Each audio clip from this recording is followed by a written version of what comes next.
was married once upon a time. So while I was married, our son was born. We had one child together before we divorced, and from his birth, I stayed home. I was the house spouse. His mom and I met in the Navy. We were both enlisted and stationed at the same command. She stayed in, and by the time he was born, I stayed home. I worked on weekends, and whenever she wasn't deployed, I volunteered begging groceries at the commissary.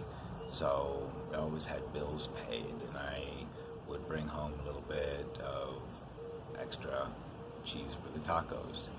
And it was a pretty terrific system. I'm not much of a shopper. As long as I had plenty of potatoes for dinner and bleach for the chores, diapers for the baby's butt, we were squared away. And so whatever money that we made, that we kept after bills, just sat. We didn't have any problems with finances, and it never occurred to me to question the power dynamic in the relationship.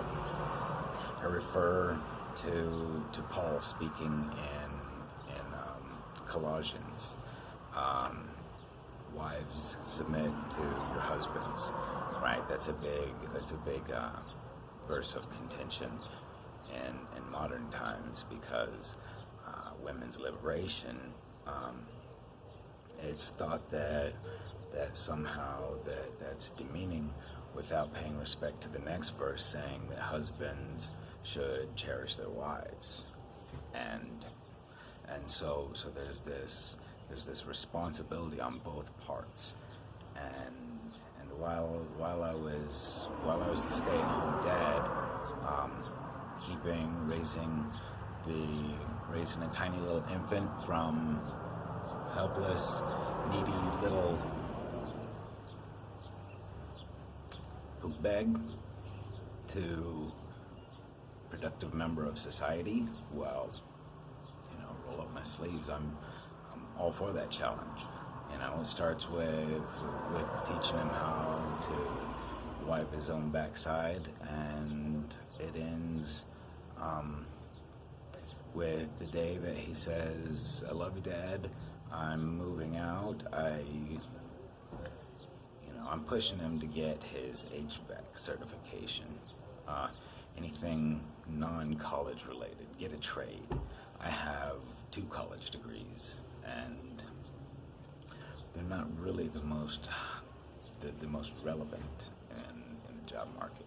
I did use them to start. I was a substitute teacher, and subsequently I was, for 1 year, I was a teaching assistant in a classroom with students on the autism spectrum. And the classroom was filled, any of the students, K through 5, were all in this classroom. And each one of the students was designated a teaching assistant who would follow them from class to class and help them stay on task. And before that, when my son started going to school, I volunteered at the school, and eventually became a scout leader. There was a scouting program that held meetings right there at that school, and I was absolutely on board to volunteer and jump in on that as well. And this whole time, volunteering, begging groceries at the commissary, and substitute teaching. This was the majority of the income I was bringing in, and it never occurred to me. We I've always been able to pay the bills and have money in the bank at the end of the month. Wanting more, well, by the time our son was old enough for me to start working full time, and well, his mom and I got divorced, and so then it really hit me that I was completely unprepared to not be married. Right? It's something when suddenly you don't have your name on any kind of paperwork.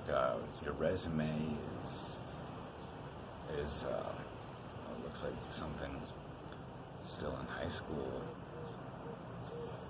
or at least the dropout of high school. And so in the news, current events going on is this sex strike, and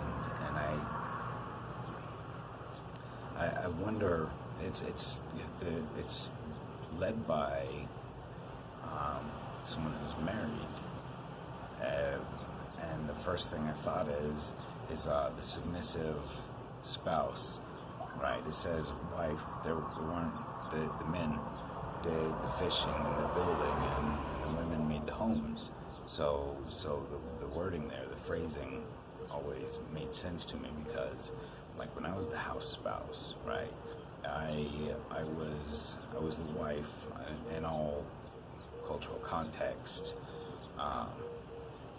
and so it was my job to submit to my wife. So she was in charge of the household. She paid the bills. She decided what the couch looked like, what color the walls were going to be. It was her house. She made the decisions. My job is to raise our son and to wash our home, to keep our house clean, keep food on the table. Done.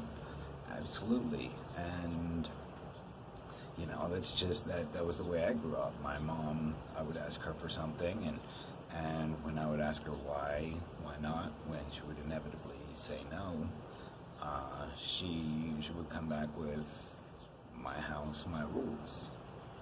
And so that's just the way it goes. You pay the bills, you make the rules, and everyone else in the household has to submit to that.